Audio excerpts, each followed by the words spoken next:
আসসালামু আলাইকুম ওয়া রাহমাতুল্লাহি ওয়া বারাকাতুহু। দর্শক, ইসলামী সমাধানের আজকের পর্বে সকলকে স্বাগত জানাচ্ছি। আমাদের কাছে বেশ কিছু প্রশ্ন ইতিমধ্যে এসে জমা হয়েছে।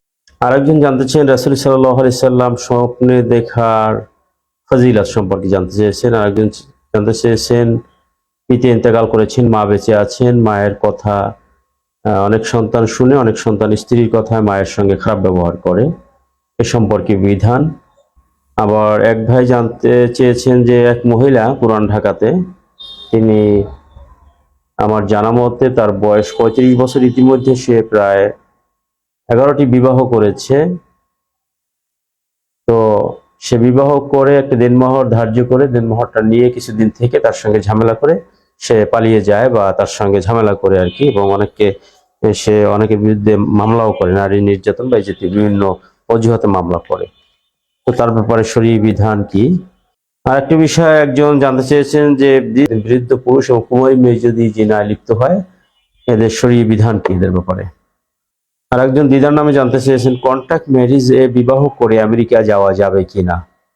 আর একজনে জানতে চেয়েছেন তিনি পিএইচডি করছেন, তো বিভিন্ন সোর্স থেকে, বিশেষ করে ইন্টারনেটের চ্যাট জিপিটি, ক্লাউড, তারপরে গুগল স্কলারের থেকে তিনি বিভিন্ন তথ্য সংগ্রহ করেন। এটা করে তিনি তার গবেষণা কর্ম পরিচালনা করছেন। এক্ষেত্রে এটার বিধান, শরীয়ী কোনো বিধান আছে কিনা। তো যাই হোক, এ জাতীয় অনেক প্রশ্ন এসেছেন। একজন প্রশ্ন করেছেন যে ভাগোয়া লাভ এর ব্যাপারে অনেক মেয়েদেরকে নির্যাতন করা হয়, হিন্দু কিছু দুষ্কৃতিকারী এদেরকে বিবাহ করে নির্যাতন করে পাচার করে, এর ব্যাপারে কি করণীয় আছে, এদের ব্যাপারে কোনো নসিহত আপনার আছে কিনা। তারপর একজনে জানতে চেয়েছেন, একজন বোন নাম মুন, উনি জানতে চেয়েছেন যে বিবাহ হচ্ছে না, বেশ কিছুদিন চেষ্টা করছেন, বিবাহ হচ্ছে না, এর জন্য কোনো দোয়া বা আমল আছে কিনা। তো এই সমাধান আমরা কোরআন এবং সুন্নাহ থেকে নেওয়ার চেষ্টা করবো ইনশাআল্লাহ, মা তৌফিক ইল্লা বিল্লাহ। তো আমরা প্রথমেই শুরু করব ব্যাংকে টাকা রাখা যাবে কিনা। আসলে ব্যাংকে টাকা রাখার বিধান হলো, কোরআন কারীমের নির্দেশ হলো আহাল্লাহুল বাইয়া ওয়া হারামা রিবা, যে আল্লাহ রাব্বুল আলামিন ব্যবসাকে হালাল করেছেন এবং সুদকে হারাম করেছেন। তো সুতরাং ব্যবসা বাণিজ্য করা এটা শরীয়তে একটি বিধান এবং আল্লাহ পাকের নির্দেশ। অন্যত্র এসেছে আত-তাজিরু সুদুকুল আমিন মা'আন নাবিয়্যিনা ওয়াস সিদ্দিকিনা ওয়াশ শুহাদা ইয়াউমাল কিয়ামা, যে কিয়ামতের ময়দানে সৎ ব্যবসায়ী থাকবেন নবী আলাইহিস সালাম, সিদ্দিকিন এবং শহীদদের কাতারে। তো নবী আলাইহিস সালামদের কাতারে থাকার জন্য সৎ ব্যবসায়ীর জন্য আল্লাহ রাব্বুল আলামিন বিশেষ নিয়ামত রয়েছে। এই জন্য আধুনিক জীবন ব্যবস্থায় ব্যাংকে টাকা রেখে জীবন পরিচালনা করা, এটা হলো আধুনিক জীবন ব্যবস্থা অত্যন্ত গুরুত্বপূর্ণ একটি বিষয়। কারণ অনেক বেশি টাকা পয়সা এখন ঘরে রাখাটা নিরাপদ থাকে না, সেজন্য ব্যাংকে রাখা, বিভিন্ন জায়গায় এটা বহন করা, অথবা ব্যাংক হলো এখন বর্তমান পৃথিবীর অন্যতম একটি অত্যন্ত গুরুত্বপূর্ণ এবং বর্তমান পৃথিবীর উপযোগী একটি ব্যবসায়িক মাধ্যম। তো যে কারণে ব্যাংকে টাকা রাখা, ব্যবসা বাণিজ্য করা শরীয়তে অবশ্যই জায়েজ রয়েছে। তবে হতে হবে সেটা শরিয়া ব্যাংকিং, শরিয়া মোতাবেক পরিচালিত, অর্থাৎ পরিপূর্ণ কোরআন এবং সুন্নাহ মোতাবেক পরিচালিত হয়, শরিয়া কমপ্লায়েন্স রয়েছে, এরকম যদি ইসলামী ব্যাংকিং করে থাকে কোনো ব্যাংক, এটা যদি আপনি ক্লিয়ার হন, তাহলে সেক্ষেত্রে আপনি সেই ব্যাংকগুলোতে আপনি তাদের সঙ্গে লেনদেন করতে পারবেন, টাকা রাখতে পারবেন। কিন্তু কোনো সুদী ব্যাংকে টাকা রেখে লেনদেন করা শরিয়া বৈধ করে না।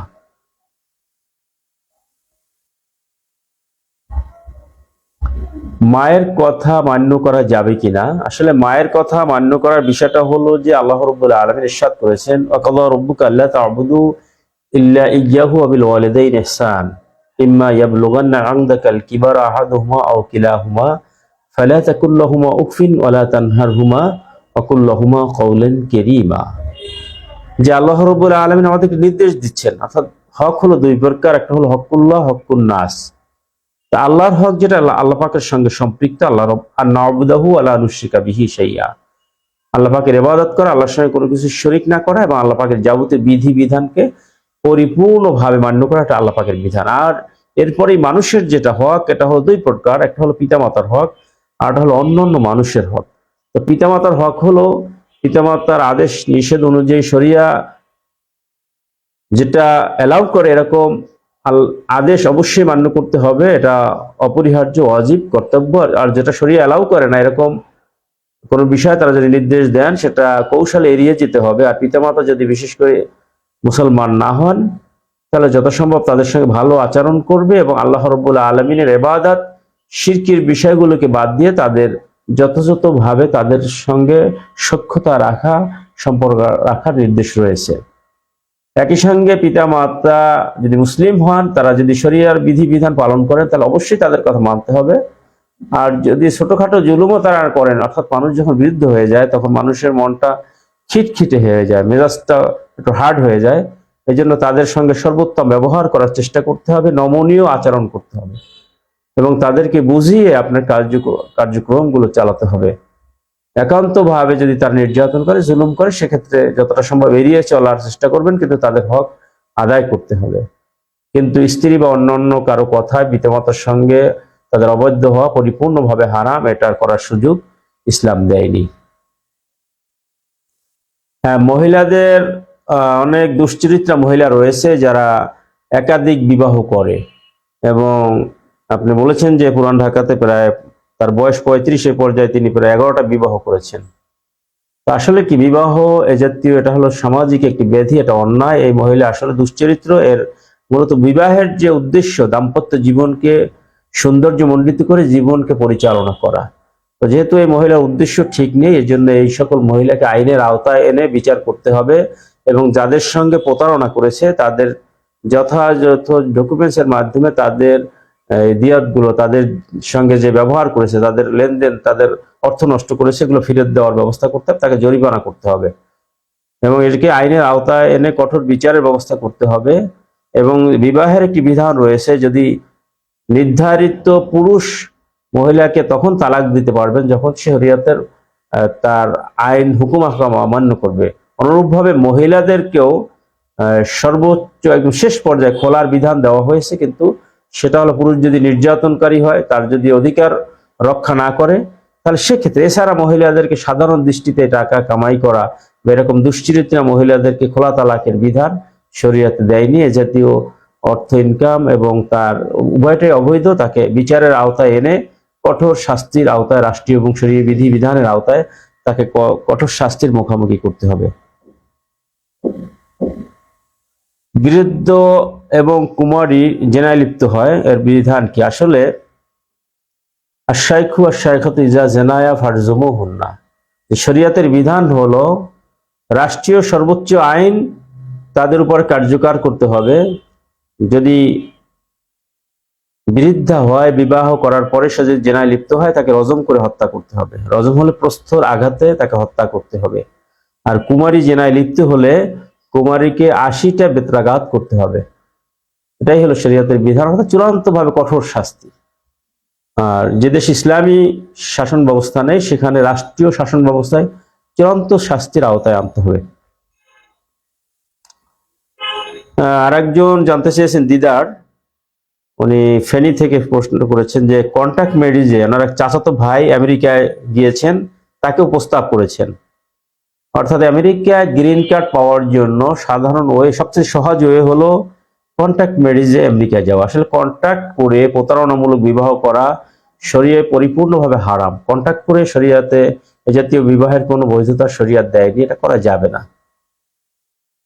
একই সঙ্গে সে সরাসরি বিবাহ করে বৈধভাবেই তো যেতে পারে। তো সুতরাং নিজের সঙ্গে প্রতারণা করে, সমাজের সঙ্গে প্রতারণা করে, রাষ্ট্রকে ধোকা দিয়ে, রাষ্ট্রীয় আইনকে ধোকা দিয়ে, ইসলামকে ধোকা দিয়ে এ জাতীয় বিবাহ ইসলাম সমর্থন করে না। এটা পরিপূর্ণভাবে একটি অশ্লীলতা, একটি বেহায়াপনা, এটা সামাজিক একটি ব্যাধি, এটা করা যাবে না, এটা আল্লাহ পাক নিষেধ করেছেন। একই সঙ্গে অমুসলিম রাষ্ট্রে দ্বীনের দাওয়াত ছাড়া অন্য উদ্দেশ্যে, রিজিক তালাশের উদ্দেশ্যে বা বিবাহর উদ্দেশ্যে অমুসলিম রাষ্ট্রে গমন করা এটা পরিপূর্ণভাবে মুসলমানদের জন্য নিষেধ, এটা করা যাবে না। তবে হ্যাঁ, যদি দ্বীনের দাওয়াত উদ্দেশ্য থাকে সেক্ষেত্রে যাওয়ার অনুমতি রয়েছে।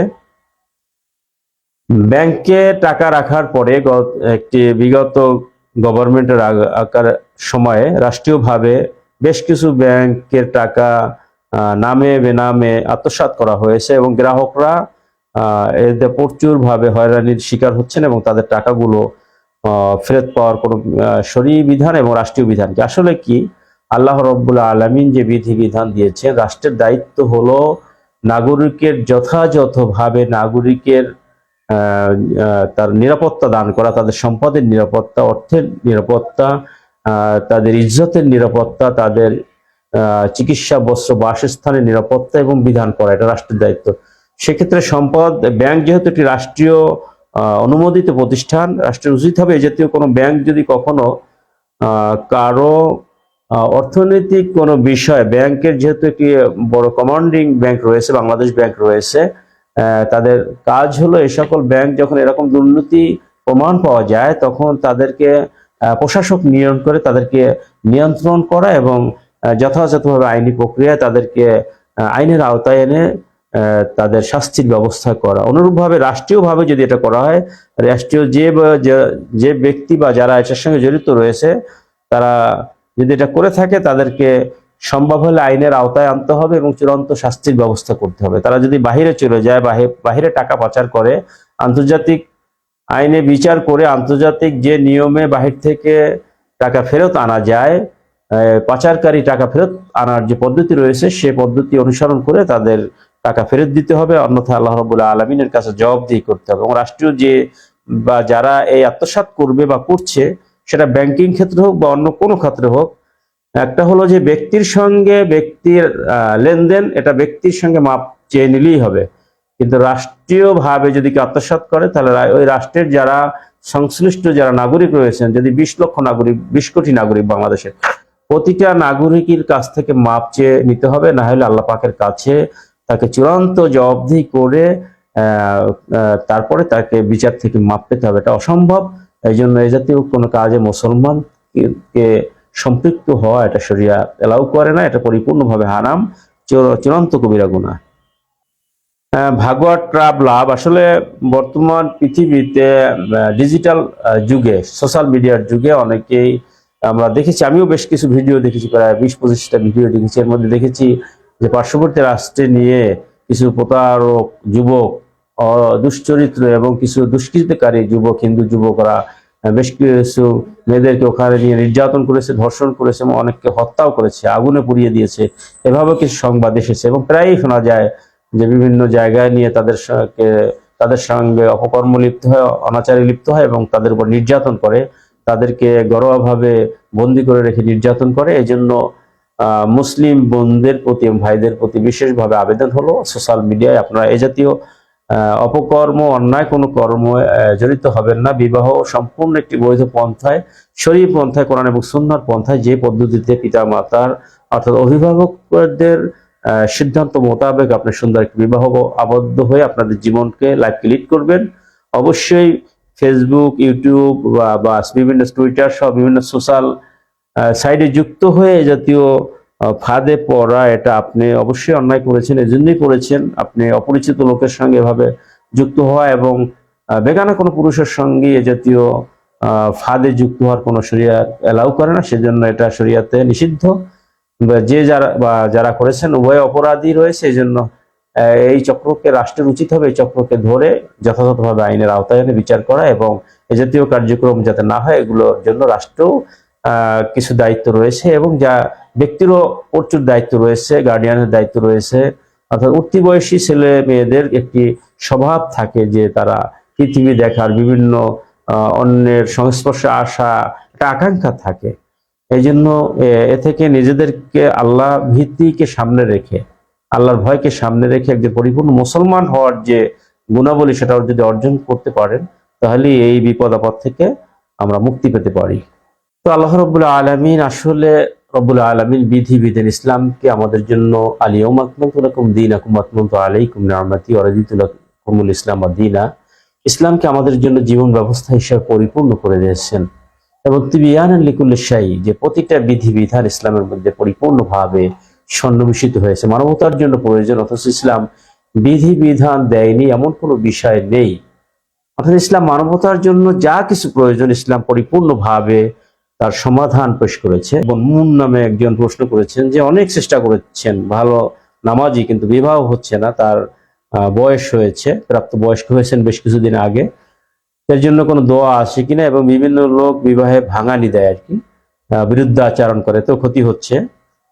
আসলে দ্রুত বিবাহ হওয়া না হওয়া পরিপূর্ণভাবে আল্লাহ পাকের বিধান, আল্লাহ পাকের হুকুম। আল্লাহ পাক আসলে সকলের জন্য আল্লাহ পাক তার নির্ধারিত সময়ে বিবাহের ব্যবস্থা, যদি আল্লাহ পাক তার জন্য উপযুক্ত পাত্র রেখেছেন, ইনশাআল্লাহ হবে। এই জন্য 1 নম্বরে হলো তাকে ধৈর্য ধারণ করতে হবে, 2 নম্বরে বেশি বেশি নেক আমলকারী হতে হবে, বেশি বেশি ইস্তেগফার করতে হবে, এবং বেশি বেশি সালাতের পরে বেশ কিছু দোয়া রয়েছে, এই দোয়াগুলো পড়তে হবে। বিশেষ করে রাত্রে তাহাজ্জুদ নামাজ পড়তে হবে, সালাতুল হাজত নামাজ পড়ে আল্লাহ পাকের কাছে কান্নাকাটি করতে হবে, এবং কোরআনী সুন্দর সুন্দর ছোট ছোট দোয়া রয়েছে, যেমন রব্বানা হাবলানা মিন আজওয়াজিনা ওয়া মিন যুররিয়্যাতিনা কুররাতা আইউনি ওয়াজআলনা লিল মুত্তাকিনা ইমামা। সূরা আল ফুরকানের 74 নম্বর আয়াত আল্লাহ রাব্বুল আলামিন এই দোয়া শিখিয়েছেন আমাদেরকে। এরপরে অন্যত্র সূরা আম্বিয়ার 89 নম্বর আয়াতে আল্লাহ রাব্বুল আলামিন ইরশাদ করেছেন, রব্বি লা তাযহারনি ফারদা ওয়া আনতা খায়রুল ওয়ারিসিন। এই দোয়া পড়তে পারে, এগুলো 5 বার 7 বার প্রতি নামাজে পড়বে, এবং আগে এবং পরে দুরূদ শরীফ পড়বে, আর বেশি বেশি করে ইস্তেগফার করবে, তার চরিত্রের হেফাজত করবে, সদা নিজেকে সত্যভাবে জীবন পরিচালনা করবে। আল্লাহ রাব্বুল আলামিন তার জন্য উত্তম কাউকে রেখেছেন, ইনশাআল্লাহ অবশ্যই তিনি তার নির্ধারিত সময়ে আল্লাহ রাব্বুল আলামিন যাকে নির্ধারণ করেছেন তিনি তাকে পেয়ে যাবেন। এর জন্য বিচলিত হওয়ার মুমিনের কোনো কাজ নাই। মুমিন সবসময় আল্লাহ রাব্বুল আলামিনের প্রতি তাওয়াক্কুল করবে, তাকওয়া অবলম্বন করবে, পরহেজগারিতা অবলম্বন করবে, এবং ইবাদতকারী হবে। আল্লাহ রাব্বুল আলামিন তার মাধ্যমে আপনাদেরকে বারাকা দিবেন ইনশাআল্লাহ। মসজিদে রাজনীতি করা যাবে কিনা, আসলে একটা বর্তমান যুগে অত্যন্ত গুরুত্বপূর্ণ একটি প্রশ্ন। আসলে রাজনীতির বিষয়টা হলো রাসূল পাক সাল্লাল্লাহু আলাইহি ওয়াসাল্লাম এবং সাহাবায়ে কেরামদের সময় রাজনীতি ছিল খেলাফত সিস্টেমে। রাসূল পাক সাল্লাল্লাহু আলাইহি সাল্লাম তো সরাসরি আল্লাহ পাকের প্রদত্ত রাসূল, তিনি রাষ্ট্র পরিচালনা করেছেন, মসজিদে বসে মসজিদ ভিত্তিক সমাজ পরিচালনা করেছেন। এখানে এর বিরুদ্ধে কথা বলার মতো কোনোভাবে রাষ্ট্রের বিরুদ্ধে কোনোভাবে বড় কোনো শক্তি ছিল না। তিনি একচ্ছত্র আল্লাহ রাব্বুল আলামিন প্রদত্ত ক্ষমতা বলেছিলেন, এবং খেলাফায়ে রাশিদিনরা হলো কি, একজন কেন্দ্রবিন্দুতে থাকবেন, সকলেই তাকে সহযোগিতা করবেন, এবং তিনি ভুল করলে সকলের সংশোধন করবেন। অর্থাৎ এক কেন্দ্রিক ছিল, বিভিন্ন দল উপদল বিরোধী দল এগুলো ছিল না। এই জন্য মসজিদ ভিত্তিক খেলাফায়ে রাশিদিনের শাসন ব্যবস্থা, আলা মানহাজুন নবুওয়াতের যে শাসন ব্যবস্থা, এই শাসন ব্যবস্থা মূলত শরিয়া এলাও করে। এই শাসন ব্যবস্থা হলে পরে সে মসজিদে বসে রাজনীতি করবে, এতে কোনো বাধা নেই। কিন্তু প্রচলিত গণতান্ত্রিক রাজনীতিতে দেখা যায় দল রয়েছে, বিরোধী দল রয়েছে, তখন মসজিদ ফিতনার জায়গা হবে। একদল মসজিদে যে রাজনীতি করতে গেলে আরেক দল ওখানে রাজনীতি করবে, কর্মসূচি দেবে। এই জন্য এই জাতীয় বর্তমান যুগে গণতান্ত্রিক শাসন ব্যবস্থা মসজিদে যে রাজনীতি করা সম্পূর্ণভাবে হারাম, নিষিদ্ধ, এটা করা যাবে না। যদি খেলাফত পদ্ধতির রাজনীতি হতো অবশ্যই যেত, যেহেতু সমাজে ফিতনা সৃষ্টি করতে হবে, আর ফিতনা তো আসাদ্দু মিনাল কতল, এটা হত্যার চাইতে জঘন্যতম অপরাধ। এই জন্য ফিতনা করা যাবে না, এই জন্য মসজিদকে রাজনীতি মুক্ত রাখতে হবে। এক স্যার প্রশ্ন করেছেন, তার সন্তান উচ্চশিক্ষার জন্য অস্ট্রেলিয়া গমন করার জন্য স্কলারশিপ পেয়েছেন, যেতে পারবেন কিনা। আসলে যদি একজন মুসলিম সন্তান, তার যদি সেখানে যথাযথ সিকিউরিটি না থাকে এবং ধর্ম পালনে যথাযথভাবে পরিবেশ না থাকে, তবে সেই অমুসলিম রাষ্ট্র সফর করা মুসলমানদের জন্য পরিপূর্ণভাবে শরীয়ত এলাও করে না, এই জন্য যাওয়া যাবে না। তবে হ্যাঁ, তার যদি মনে দিনের দাওয়ার উদ্দেশ্য থাকে, নিজের চরিত্র সংশোধন সংরক্ষণ করার সুযোগ থাকে, এরকম পরিবেশ, এরকম ইচ্ছা আকাঙ্ক্ষা থাকে এবং পরিবেশ নিরাপদ থাকে, সেক্ষেত্রে ছেলেদের জন্য যতটা জায়েজ, মেয়েদের জন্য মেয়েদের পর্দার ব্যাপার আছে, মহরমের ব্যাপার রয়েছে, গার্ডিয়ানসির ব্যাপার আছে। মেয়েদেরকে সরাসরি বাহিরে ভাবে পাঠানো এটা শরীয়ত এলাও করে না। ছেলেদের যদি যাওয়ার উদ্দেশ্য থাকে, ছেলেরা যাওয়ার সর্বশেষ একটি শরীয়ত একদম ন্যূনতম অনুমোদন রয়েছে। কিন্তু মেয়েদের জন্য স্বামী বা যথাযথ গার্ডিয়ান ছাড়া বাহিরে এভাবে শিক্ষার জন্য বা কর্মের জন্য যাওয়া, এটা শরীয়ত এলাও করে না, এটা পরিপূর্ণ শরিয়া নিষিদ্ধ রয়েছে। বর্তমানে কিছুদিন আগে বিশ্বকাপ খেলা শেষ হয়েছে, দেখা গেল ব্রাজিল, আর্জেন্টিনা সহ বিভিন্ন রাষ্ট্রের সাপোর্টার, এবং রাত্র জেগে জেগে তারা হৈ হুল্লা, আনন্দ উল্লাস, বিনোদন করেছে। এ ব্যাপারে শরীয়ত বিধান কি? আসলে কুল্লু লাইবিন হারামুন, যে শুধু স্বাস্থ্য পরিচর্যা ছাড়া সকল খেলা যেগুলা বিশেষ করে জয় পরাজয় এভাবে জাতীয় যত খেলা রয়েছে, এগুলো আসলে মূলত শরিয়া এলাও করে না, এটা নিষিদ্ধ। আর অমুসলমান কোন রাষ্ট্রকে, এটা তো হারামই, সেটা মুসলিম রাষ্ট্র হলেও, সুতরাং অমুসলমান রাষ্ট্র খেলায় সাপোর্ট দেওয়া বা হই হুল্লা করা এটা পরিপূর্ণ শরিয়ার খেলাফ, এটা কবিরা গুনাহ, এটা হারাম হয়েছে। এর জন্য যা তওবা করতে হবে। মুসলমানদের মাঝে এ জাতীয় অন্যায় ঢুকে গিয়েছে এবং হালালের পর্যায়ে চলে গিয়েছে। এটা হলো আল্লাহ রাব্বুল আলামিনের একটি গজব এবং আযাব। এ থেকে আমাদেরকে অচিরেই পরিত্রাণ পাওয়ার জন্য আল্লাহ পাকের কাছে ক্ষমা চাইতে হবে এবং আল্লাহর বিরোধী যত কার্যক্রম রয়েছে সে থেকে আমাদেরকে পানাহ চাইতে হবে। না হলে জহরাল ফাসাদু ফিল বাররি ওয়াল বাহরি বিমা কাসাবাত আইদিন নাস, যে কোনো বিপর্যয় বালা মুসিবত এ সমাজে চলে আসতে পারে, এরকম আসতে পারে। সুতরাং আমাদেরকে এ থেকে পরহেজ থাকতে হবে। আরেকজন প্রিয় ভাই উনি জানতে চেয়েছেন, উনি পিএইচডি রিসার্চার, পিএইচডি গবেষণার জন্য তিনি চ্যাট জিপিটি, তারপরে গুগল স্কলার, তারপরে ক্লাউড ব্যবহার করেন বা জাতীয় বিভিন্ন জেমিনি সহ বিভিন্ন সাইট ব্যবহার করেন। এটা করতে পারবেন কিনা? অবশ্যই। বর্তমান আগে তো দেখা যায় যে যারা মুহাক্কিক, মুহাদ্দিস, গবেষক ছিলেন তারা পৃথিবীর বিভিন্ন লাইব্রেরিতে ভ্রমণ করতেন, বিভিন্ন ব্যক্তির কাছে ভ্রমণ করে জ্ঞান অন্বেষণ করার জন্য যেতেন। সেটা অনেক 10 দিন, 5 দিন, 1 মাস, 2 মাস, 1 বছরের সফরেও তারা যেতেন।